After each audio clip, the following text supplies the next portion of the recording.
Hey followers, today we want to make a little market recap, what's going on, and I want to give you a little bit more briefing into the CPIs, and as well I want to give you some charts for the coming week.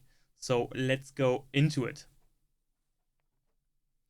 So what do we see here? We see big green candles or brackets here. Everything is just green, and yeah, I would say we had a really nice happy new year. But yeah, let's go to what's coming in the next days. We get on Wednesday, we get the core PPI, core retail sales, and the PPI, and as well the retail sales.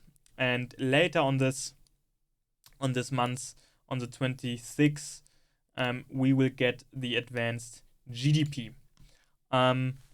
So that you just have a little knowledge about what's coming next to us from the fundamental part.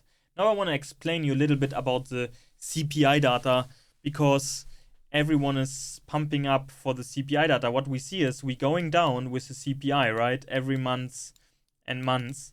But this inflation, with this inflation rate, we are just checking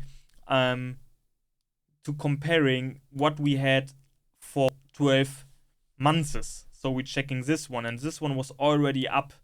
So for a little explanation, on this level here, let's say the car costs, a car, if you want to buy it, 100k. And now we are here, the car costs 200k. Okay? And now we are here, and you are like, oh, you know, we are less.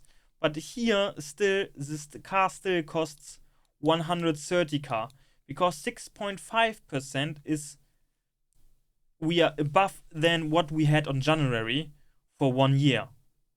So we are all times comparing it to what we had a year ago, and this one was already high. So obviously the inflation going lower, right? But still too high for what we had before 12 months.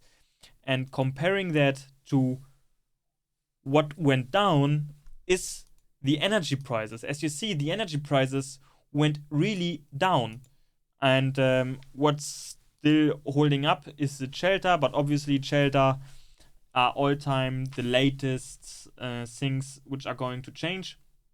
And yeah, but what does it mean is, and this, remember that because we come later to the video again to that, is that if energy is not the reason right now because of inflation, then what's the reason of the inflation? Why we are still that high? And just think about it. And there's another reason, and this is because of the employees, because they earn more. We have less unemployment rate, a low unemployment rate, and if they're earning more, obviously the services are getting more expensive, and this is why the inflation is getting higher, right? Because why should you selling your milk for €1 what you did as well for 10 years? Why you don't selling it right now for 2 years is everyone else is earning more, so you want to earn more as well, right? So we have inflation which is caused by the employees.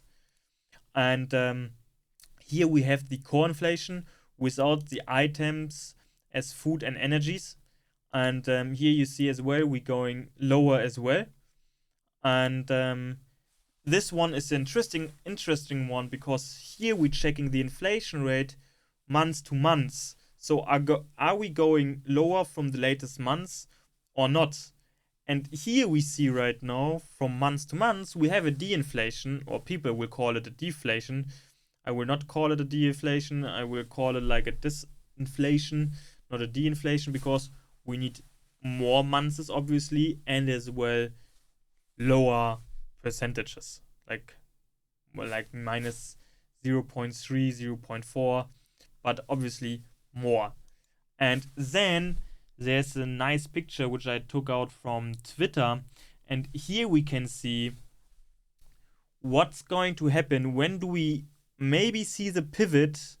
If we see a change between 0.2% month to month CPI to 0.6% month to month CPI, if the Fed fund rate stayed where they are, so the interest rates. And you see that here on February, if we going minus 0.1, which we should come on March lower than what the Fed Fund futures would already has. So we already have the targets, nearly the targets of 2%, what the Fed wants.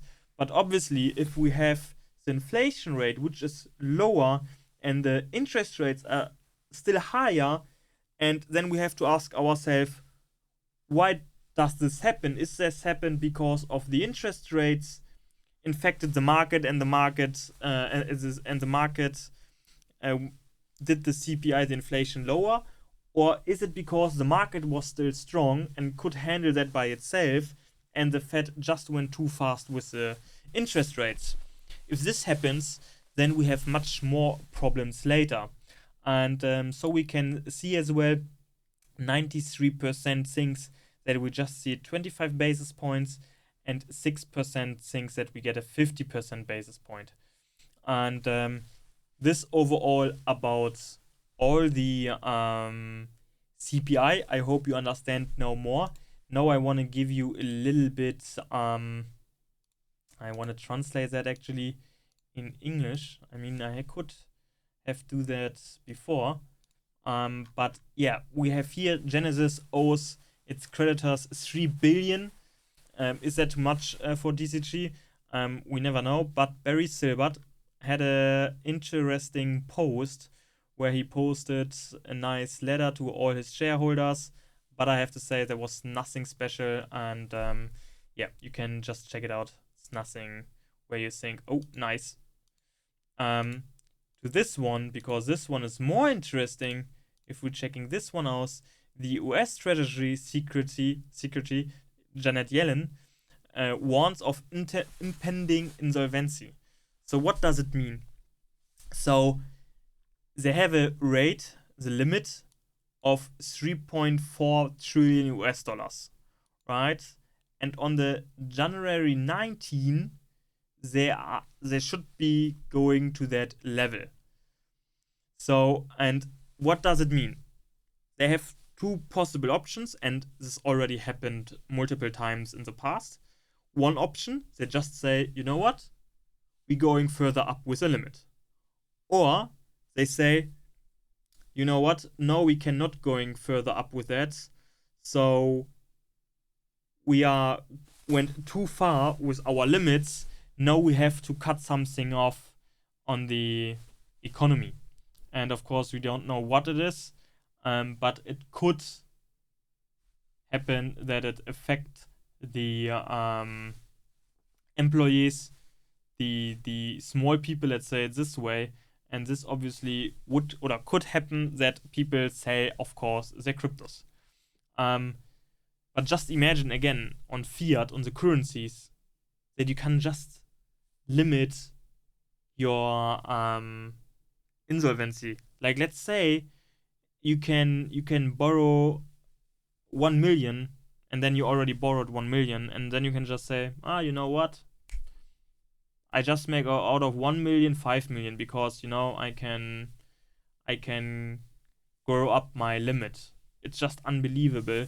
And if this is not a bubble, then I don't know. I'm not like that person who is super negative about fiat, but this is just super crazy, and nobody was talking about this. FTX, Sam Bankman-Fried was talking as well about the pre-mortem overview. FTX pre-mortem overview. You can just read it out, but conclusion out of it was, you know what, guys? It was illegal to borrow your monies to trade with it, but in the end, the market fucked us up because of the crash. We lost the money. So we didn't steal your money. We just borrowed it. We can't give you that back. But yeah, we are not a stealer. We didn't steal anything. So that was the conclusion out of that. Super funny. Just read that. Yeah. And then we saw over 700 million liquidations in the past days. Super crazy as well. And here a little tip. If you want to check in which direction you want to trade right now, long positions. Super careful if you wanna do that, because we already are we have 5 times more longs than shorts. So the next bigger move should be to the short side. So be careful with longs. Yeah, then I want to give you a little short overview about BTC and ETH. So what we see here, BTC still have potential to go to 21,800 or to the higher level, which is around 23,000. So these are the level where BTC can go, and ETH, either way, it goes below 1,400, then it's definitely a big short to 1,100 and lower, or we go a little bit higher above 1,700, and then it can go from there on lower levels. So yeah, that's from my side. Everything else looks pretty nice. Just for a little reminder, go on the link down below, enter your email address to the newsletter, then you can join the newsletter, and then as well you will find the newest bidget and market report from us, which we send out every Sunday. So, and as well there's a link to our cooperation partner bidget, and if you sign up, you have the chance to get a bonus up to $8,000. And of course, we have better possibilities with the fees on this page as well. So I hope you start nice in this week. You have a nice day, and we gonna hear us later again. Bye.